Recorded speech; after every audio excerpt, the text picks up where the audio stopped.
Okay, so this isn't my usual setup, so I apologize for that, but I wanted to run through a really quick, different way of looking at the construction of the data path. So this is a generalized construction of a data path, which will end up with MIPS because that's, of course, the target.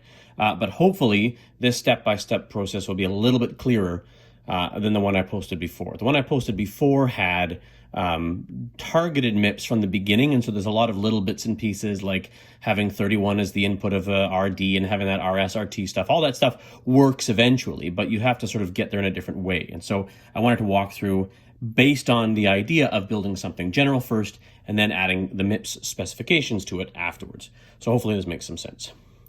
So the idea here is that a data path is just a collection of hardware that allows the sequential processing of data. And we've already built some data paths, right? The multiplier was a special purpose data path that did a very specific thing. Now we're going to build a general purpose, a general purpose data path that allows us to implement any series of instructions, right? The target is a programmable computer. And so we want to build a data path that can implement any instruction. And so we have to think about what those things are. We're going to build this by incremental design, which is the process where we say we want the machine to do a thing, and then we add the hardware that we need to do it. And then we say, now we want it to do something else. Do we have enough hardware? No, we got to add something else. So and again, the goal is a generalized data path will be to present to an ALU and store the results. The ALU is the core of this machine. And then we also want to be able to execute a series of operations without intervention. This means we want to be able to have this thing run at thousands or millions of clock cycles per second. We can't have a human flipping the switches the whole time. In the olden days, you could. In your multiplier, you can. But for the purposes of this device, we want it to run independently. So your job as a computer programmer is to write the steps the computer will execute. But in the context of this course, your job as a designer is to build a machine that can execute steps independent of a human. So those are the two things we need to do. And to start with, we're going to remind ourselves of what we did to build the hardware for the multiplier. Right, the goal of the multiplier was a series of additions. This is sort of like a programmable computer in that the multiplier, this is confusing because multiplier is the machine, but also the multiplier, the multiplicand, and the partial product. The multiplier contains a list of ones and zeros, basically, and each one says add, each zero says don't add, and you go through them step by step, each time shifting, and eventually get your full product. Right, the control logic decides whether to add or not add.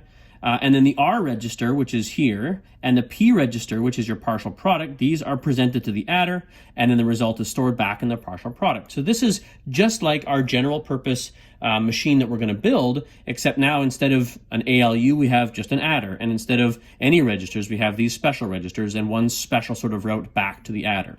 We'll see that route back is going to be a common thread, but we'll figure that out once we start from the first principles of our generalized machine.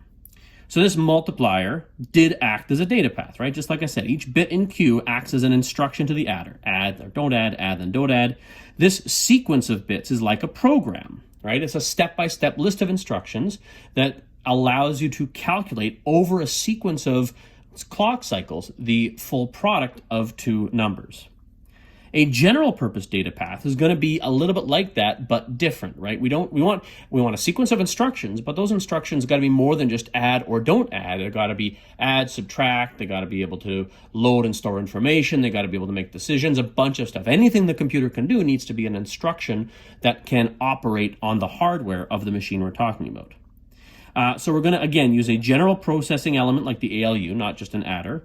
We're going to need storage for data that's going to be presented to the ALU, and we need storage for instructions and a way to retrieve them. So this is the sort of basics of how to sequentially make an ALU do a series of things. Is first we need to be able to present input to the ALU and then retrieve the result. So the very first way to do this, the very simplest way to do this, is just to put a bunch of registers at the front of the ALU, put a register at the end of the ALU, and say, this is our computer, right? We tell the ALU what we want it to do. Somehow, sequentially, we can say step by step, we want it to add and then subtract or whatever. And then the result of this ALU operation gets stored in the destination. We're going to call this Datapath version 0.1, and you'll see as we progress through different versions, it'll get better and better and better until we have a full version that does everything we want it to do. So we got registers for data and a way to compute the result. but there's no way to retrieve instructions. There's no way to use a result in a subsequent instruction. This just sits here, right? We can't put that back here and then use it again. So we're going to instead say we want some generalized way to present data to the ALU instead of just putting them in source registers. And we're going to do that in a few different ways. So first of all, after the ALU operation is complete, we're going to be able to use the result for the next operation. We're going to put that result back somewhere. Instead of just keeping it in the destination, we want to put it back and then use it again and use it again, right? If we want to tally up 5 or 6 numbers, right? We want to add and then add and then add. We want to use that over and over again, right? We're going to be able to do A equals A plus B or A equals A minus 1 or whatever. We also need some way to specify that ALU function. Right? What are we going to tell the machine to do? Well, the first thing that we want to fix is being able to reuse data.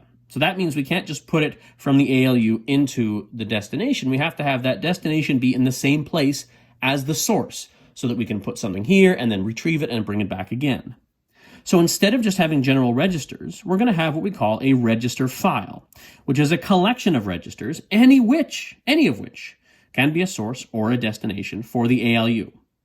Right? We're going to need some way to specify which register we're interested in, and that will come along with specifying to the ALU what we actually want it to do. So here's a design of a register file, and it looks pretty intimidating to begin with, but if you look carefully, what you can realize is each of these boxes is just a register, and it's actually a simpler register than we built in class. All you do is load or don't load. There's an enable that says whether you load or don't load into this register, and then you can have the data come in and the data go out, and that's it.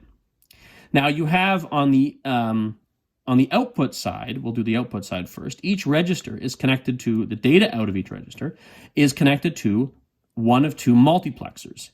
These multiplexers are used to choose one of these N registers to present to the ALU. We're going to choose one for what we call RS, and we're going to use one for what we call RT. S and T for source, and then the next source, 2 sources, S and T. And then we're going to actually need some numbers here to tell us which input to the multiplexer we choose to present to the ALU here. These are going to be the addresses of our registers, or the selectors of our registers, and this is going to be the data for our registers. And we have a notation. This RS here, if we put it in square brackets, that is the contents of that register. So we're going to look up a register using the multiplexers, and its contents are going to be put out here. Then, that's 2 sources for the ALU. That's going to go here. And then we have now a destination. The data is going to come back around once we're done with it from the ALU. It's going to come back in here. This is data coming in. And then this decoder is going to choose which of these registers is actually going to be loading that value. So the decoder says activate register 2, right? So if we have a register select, right register select, this destination, right, says 2, then this line number 2 will be active. That enable will tell this register to load. All the other registers ignore that, and that data gets routed into register 2 and stored there. And that's how the register file works. It looks a bit complicated, but it's just a list of registers with 1 way in and 2 ways out. And the reason we have 1 way in and 2 ways out is because we have 2 inputs to the ALU and 1 output from the ALU. So we're going to have N registers to choose from, 2 output, this is what I've said already, 2 output multiplexers, 1 for each ALU input, an input decoder. Each register has a load enable that allows it to store new data if it's the one that's selected. And each register also presents its contents to the output multiplexers via data out. And the multiplexers and the decoders both have log n control signals. What does that mean? Well, say, for example, there were 32 registers, because we're going to use the MIPS machine that has 32 registers. 32 registers means we need log of that to decide which register we're activating. So if we have 32 registers, the log of that is 5, which means we need 5 bits here to activate one output, another 5 for another output, and another 5 to choose that input. So 15 bits altogether to specify which registers we're going to use for a particular operation. So now what we're going to do, we've specified these registers. We've got now these extra bits that select, that tell us RS, RT, and RD which registers we're using. We also need bits to specify the operation for the ALU. And again, yeah, if there's going to be 32 registers, 5 bits each, we've said that already. So this is now the new machine. This is version 0.2. We have this register file. We have 5 bits here, 5 bits here, and 5 bits here. These specify which registers in this register file we're interested in. And then RS and RT, the data from those are presented to the ALU, and the result comes around and is presented back to RD. Now, this is fine, but again, we need to some way specify these values because we can't, as a human, be sitting there flipping bits and telling it what to do. So we've got to find some way to say, I want you to add, register 3 and register 4 together and put the result in register 5 or something like that. That's going to be the next version, right? There's a lot of decisions to make, right? We have to specify which registers we're using and what ALU operation we're doing. So lots of decisions to make. These bits of control information are we're going to collect these into a single binary word called an instruction. This is going to be our single chunk of information we're going to present to the data path. That's going to say, do this thing. And if that's, add these 2 registers and put the result into this 3rd register, whatever, that list of bits is going to specify the functionality for each individual component, and then the machine will do its job. Right? So we're going to wrap these up into what we call an instruction. This is one instruction that tells the machine in one clock cycle one thing to do. Right? Now, we've said already there's 5 bits per register, 3 registers, and we're going to say some bits for the ALU function. In the ALU we built in the previous version, we built 3 bits. So let's just say there's going to be 18 bits altogether to specify to the machine what to do. Where do these instructions come from? Well, they're stored in some memory somewhere. How do we know which instruction to do? Well, we're going to need a list of instructions put there somehow, right? Maybe a human programs the computer by putting a list of instructions in the memory, or an assembler or a compiler creates a list of instructions. But those list of instructions are in the memory somewhere, and then we need a way to point to somewhere in memory and say, do this instruction, and then do the next one. That list of instructions is called a program, right? A collection of instructions is called a program. And telling the machine to do the first instruction, then the second instruction, then the third instruction, 1, 2, 3, 4, 5, kind of feels like a counter. So we're going to call this a program counter. This is going to be a register that's going to contain the memory address of the next instruction to execute. And so the program counter addresses memory. From the memory comes an instruction, which just is a collection of bits that tells the individual parts of the machine what to do. That goes then into the machine, and the machine executes that instruction, and then we're done. So this is version 0.3. Now we've got a program counter that increments 1, 2, 3, 4, 5. We've got instruction memory that somehow contains within it all of the instructions of which registers to use and what operation, what function to tell the ALU to do, right? This instruction memory, the instruction from the memory gets loaded or fetched from memory, and then it gets decoded into its individual components. They go all the different places, right? This one is just sort of a snapshot to go from here to here, but basically that instruction contains 5, 10, 15, 18 bits that tells the machine what to do. And so with this machine by itself, we can create a list of instructions that is more complicated and more interesting than just a sequential addition or not addition that would give us a multiplication. We can say add these 2 numbers and then divide by 2 and then add these 2 numbers. We can make a tally of a whole bunch of numbers. We can find averages. We can mask things. We can do all sorts of really cool stuff just with this machine by itself. But it is, of course, not complete. This is just the very basics. And if you're following along with the complete version that I gave you, you'll see that this is not everything, right? This is just the very basics, but it's enough to understand. The register file has your data. You present it to the ALU. The result comes back to the register file, and the instruction memory tells us what we're doing in each piece.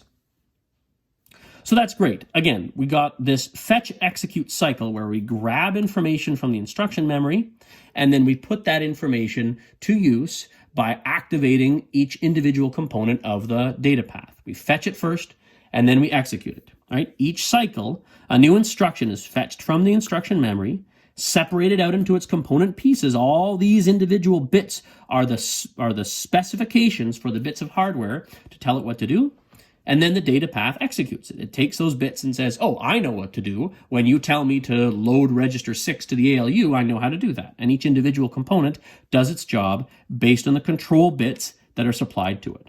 And that's the whole concept of a generalized programmable computer. But now we want to make it more specific. We want to make it be able to do more than just ALU operations because they're good, but that's not a complete program, right? We can't make any decisions. We don't know where this information comes from. How is it in the register in the first place, right? So there's lots of other things we need to do. This data path can execute any series of ALU operations on any data already in the registers. That's great, right? We can't make decisions, and we can only operate on data that's in the register file already. So let's allow this machine to load information from memory into a register. And again, this is what we call incremental design. We build a bit of it, we say this works okay, now we want to add a new function. This new function we're going to add is we're going to allow the machine to load information from a data memory. It's going to be different from instruction memory, but the same idea. When the computer starts up, the registers are usually empty, so we got to populate them with the data that we're interested in. And just like we had an address for the program counter, we're going to have an address for the data that we're interested in. And as it turns out, the easiest way to do this now is to say we're going to take that address as the output of the ALU. Why? I mean, we could just use a register for that address. But as we'll see, there are some sort of nice little efficiencies that come along with allowing the output of the ALU to be the data address. It means we can calculate addresses, which will become very useful later on. But for now, we'll just say this is a good design decision. Okay, and the data result then is going to go back into the register file. Here we go. Now we've added data memory. This is a new piece of hardware. We don't need any control information because it's going to just load. That's all it does is it loads. We'll add more functionality later, then we'll need more control points, but for now we'll just load. And then that result is going to come back and be placed into the, Now we have a problem because in this version 04 of our data path, we have two pieces of information competing for input to the register file. Does the register file store information from the ALU, or does it store information from the data memory? Well, that depends entirely on what kind of instruction you're executing. If you execute an ALU kind of instruction, then yeah, the result should come from the ALU. If you're executing a load kind of instruction, then the result should come from memory. So now we can see that we're going to need a few different kinds of instructions, right? And those different kinds of instructions will have different general activations of the hardware in the machine. So first of all, let's fix this. This is a problem. So what we can do is we want to say, I want to make a choice here. I want to choose between either having the input to RD be the data memory or the ALU, and we can choose that using a multiplexer. We can just place a multiplexer here, add another control point that says when the control point is 0, do one of these, when control point is 1, do the other. Pretty straightforward, right? We have this problem, we're going to choose the multiplexer, and we have an extra control point. Here we are. So here's this extra control point. We're going to call this RS for the source into the register file. RS, register source. ALU function. Now we also need a control point for the data memory that says, are you going to actually load this cycle or not? Because if you're doing an ALU operation, we don't need the data memory to load, right? So we're going to have a special control point that says data read. And our control from our instruction memory now is RS, AF, and DR. So it used to be 18 bits, now it's 20 bits. We've added 2 extra bits. It's starting to get big. That's a thing we're going to have to think about, but we'll get there. Okay, so, this is how we get there. We're going to take a step back and look at this and say, this is starting to get pretty complicated. Why not instead just say that the instruction says to the data path, add, or the instruction says load. And then the rest, each individual piece of the hardware says, I know what to do when I'm loading. Loading means RS is 1 and DR is 1, and you can have a collection of individual control bits that are all associated with a single operation. So we, instead of just having a list of individual bits in the memory, we have an opcode. This opcode is a binary code that tells the whole machine what to do, and then each individual component can say, if what we're doing is loading, I know what to do. If what we're doing is adding, I know what to do, right? And then the operands are the rest of it. It specifies what data to use, right? Because you can have load to lots of different registers. You can have add to lots of different registers. So load and add, these are the opcodes. They say what to do. And then the operands are the registers. They say what data or what information to do that to. Opcodes and operands. And we can make an instruction, which is just an opcode and a bunch of operands all together. Right? We're going to have a few different kinds now, right? We're going to have ALU style instructions like add and subtract. We're going to have data style instructions like load, and we're going to have to make a new one called store. And the instruction, again, presents the opcode to the data path, and based on some logic, each individual component will know what to do. We'll build out that control logic a bit later, but it's very simple. So now we've got a machine that can load information from a register, load information from data and operate on registers. But what if we wanted to just add a couple of numbers together that we already knew what they were, right? If we want to just add 1 to a number, this is a really common thing, right? When a equals a plus 1 is a super common thing to do in a programming language. But it would be nice if we didn't have to go to memory to get the number 1, if we know we're going to use the number 1 all the time. So instead of going to memory to bring it into a register, why don't we actually just put that number 1 in the instruction itself as one of the operands? Instead of saying, look in this register for data, we're just going to say, here's the data. It's the number 1. You're going to add 1 to some other register, and that's what you're going to do. This is a special kind of addressing we call immediate. It's an immediate data. The data is immediately available in the instruction. No extra work is needed. You don't have to go to a register to get the data. You don't have to go to memory to get the data. It's in the instruction already, right? The content of the instruction includes the actual value of the data you're interested in. That's immediate. So what we need to do then, if we're going to do that, is we got to find some way to take an immediate value, assuming that there's an immediate value in this instruction, and instead of using that data to look up a value or to look up a value here, we just want to bypass this register file and present it straight to the ALU. And we're going to do that just by putting a wire right here. But again, then we have a choice. So we need a multiplexer here to choose whether we're using a register value here or an immediate value here. Okay? This is, again, this idea of incremental design. Take the existing data path and then add functionality and see where you get. So this is that new version. We're in version 6 or 0.6. We have an immediate value as part of the instruction that gets presented to the ALU. And now we can make a choice here for the ALU source can either be 1 for the immediate value or 0 for the register value. So now with this choice, we can add A and B, right? We can add, register 3 and register 7, or we can add register 3 and some value that's in the instruction. Register 3 plus 2, register 3 minus 1, whatever, right? We can do operations now with data that's in the registers or with data that's in the immediate value. However, we've got another problem that we'll see in a second. Okay, so we'll just keep adding a few more functionality. Once we've done this, then that also means that we can calculate new data memory addresses, right, as RS plus RT, or we can have RS plus an immediate value, right? Look at the data that's here, look at the data that's 5 steps below it, whatever. There's all sorts of cool stuff we can do to generate effective addresses for the data memory. But one thing we can't do is put anything back into memory. There's no storage option, right? All we can do is load from data memory. So instead, we will add another wire to allow us to store information, right? So we can have RT be the data that we're going to store in data memory. So now we've got 3 different kinds of instructions, 4 different kinds of instructions. We've got ALU operations that are register plus register. We've got ALU operations that are register plus immediate. We've got data memory operations that is load into RD. And we've got data memory operations that is store from RT. So this is really neat. There's a lot of different stuff we can do. We can load and store things. Can't make decisions yet. We can load and store things. And we can see that this decision to use an opcode here was a good one because we've now added a lot of control points. But each one of them, we now know what it does, right? This is whether the register file writes or not. This is the source for RD, whether it's ALU out or data memory. This is the source for the ALU, whether it's RT or an immediate value from the instruction. This is what does the ALU actually do, the ALU function.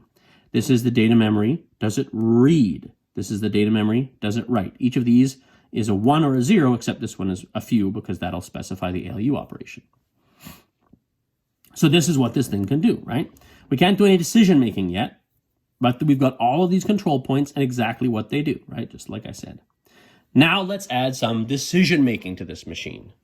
So the next instruction is always the one after the current instruction, right? If we look at this machine, We do instruction 1 and then instruction 2 and then instruction 3 and 4 and 5 and 6. And we just go down the line, and that's pretty useful. But one of the things we learn in computer programming is about making decisions. If this criteria is met, do this thing, right? You might branch ahead for an if-then. You might branch back to do the same instruction over and over again for a loop. You might jump to an entirely new instruction for a subroutine and then come back again, right? So there's a lot of different ways to make decisions. But basically what decision making amounts to is putting a new value in the program counter based on some criteria.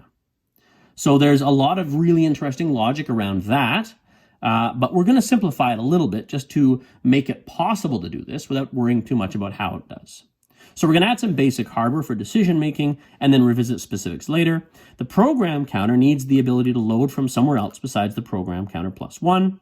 We could use the ALU to decide, or the ALU to calculate this new thing, but there are some complications with this. So instead, to make it really generic, we're going to make it just an empty box, and that empty box is going to allow us to have the program counter take on some new immediate value, just go to a different place. That we call jump. The other thing we're going to do is allow the program counter to take a new value that's offset from the program counter. So program counter minus 3 instructions or program counter plus 2 instructions. This is what we call a branch because it's relative to the program counter.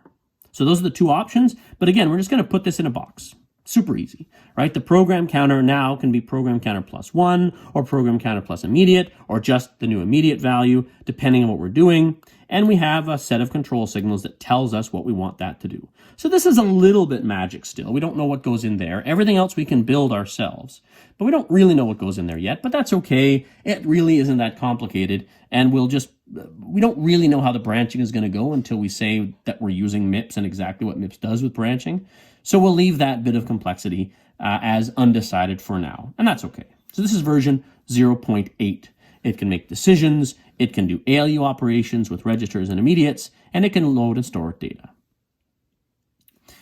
So again, it's just a box that generates PC plus 1 most of the time, but it also allows us to generate a few other things. And we have another control signal. Now it's worthwhile here, so we're almost done. It's worthwhile to take a step back and look at this machine and say, this machine has an instruction that is how many bits long? Well, this machine has an instruction that has 3 registers, and it also has the immediate value, which if the ALU is 32 bits wide, that's another 32 bits.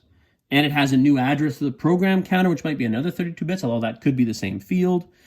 Ends up, we're going to have lots and lots of bits we need to specify every possibility. But we don't need every possibility, right? We're not really going to do a register operation and an immediate operation at the same time. We have that multiplexer to choose one or the other. And if we choose the immediate value, we don't need to specify RT really, right? We're not going to use that second register. We're going to just use the register, one register and the immediate value and put the result in. The other thing to think about is that if the machine is 32 bits wide, like if the ALU is 32 bits, then it makes sense for the instruction to be 32 bits. Now, this isn't a hard rule. Many other computers that are in use today have instructions that are different sizes depending on what they want to do, but there's some nice consistency to saying a 32-bit instruction for a 32-bit machine. And also, that's what MIPS does. So we'll target 32 bits. How could we possibly do that? Well, a 32-bit immediate value maybe is pretty big. Maybe we don't really need it to be 32 bits. Maybe we don't need to be able to specify any number between negative 2 billion and positive 2 billion, right? Maybe up to a few thousand is enough. And if we need a bigger number, we can store that in a register or add that together somehow. So we're going to actually instead use a 16-bit value. This gives us up to about 60,000, or from negative 32,000 to positive 32,000, which is plenty when most of the time you're adding 1 or 2, right? And then we would have to sign extend that 16-bit up to 32 bits to make it useful in the ALU. Again, if we're using the immediate value, we don't need 3 registers. We only need 1 source and 1 destination. So we're going to make the opcode 6 bits because a 16-bit immediate, 2 5-bit registers, and a 4-bit opcode is only 30 bits. So let's bump that up to 6 bits for the opcode to make it 32, which is nice. 16-bit immediate, 2 5-bit registers, 6-bit opcode. That will do most of what we need to do. This is what we're going to use. So we've got the opcode, 6-bit opcode, RS, RT, and RD for the R format instructions. These are instructions that take 2 source registers and 1 destination. And then we have the opcode, 2 registers, and then the bottom half is going to be our immediate value. This is for our I format. And already, if you started to learn MIPS, you start to recognize R format and I format. And the idea here is just to show you where that came from, why we do this instead of some other thing. Now, one thing you'll notice here is that we've got a source, but RD is gone. Right? This is a little bit confusing, and this is why we use RT in MIPS for 2 different things. Because when we put the immediate value in, we have RD here. And you might say, well, why don't we just have this RS and RD? Well, that's because of the way that we load and store. We really only need to specify 2 registers, an address and a destination, right? For loading and storing, we specify 2 registers, an address to load and store to, and a data register, which will either load to or store from. But the source registers are RS and RT, and the destination register is RD, and there's some inconsistency there. It'd be nice to be somewhat consistent. And so what we're going to do is, instead of saying that loads into RD and stores from RT, we're going to say load and store both use RT. Now, to make that work, we're going to need to put a multiplexer at RD, and that's going to allow us to choose the destination register either from RD or RT, as you'll see. And it does add a bit of a complication, but it makes the instructions all consistent. It makes load and store consistent. There's a lot of good reasons to do that. And so the data path change to allow this to happen is a multiplexer at RD, which we'll see why. And then again, we sign extended the 16-bit immediate value. So this is now version 0.9. This is really, really close to what MIPS does. There's a couple of specifications that we'll get to once we learn about procedure calls, but for now, this is pretty close. So now this is why we have this multiplexer at the data input for the register file, right? We can choose that destination register either from RT for immediate style instructions or from RD for register style instructions. And then the other change we made is to take the immediate value, make it 16 bits here, sign extend it to 32 bits here. Super simple. So that's it. That's very much almost the entirety of the MIPS data path. Again, a couple little changes to make and then we're done. So this is a 32-bit instructions for 32-bit data. We have 2 types, R-type and I-type. And now again, we can overlay a specification of MIPS onto it to see if there's any final changes to make. So here what you do is you're going to pause the video or go and watch the other video or remember all your MIPS stuff, right? Go and learn MIPS. And now we can come back and say these are final 2 modifications just to make this machine work for everything that's in MIPS. And these are to permit our branch and jump logic and some subroutine support for jump and link. So if you don't know what jump and link does, go and learn it and come back here. So jump and link is this one extra thing we need to do to make it possible to do subroutines.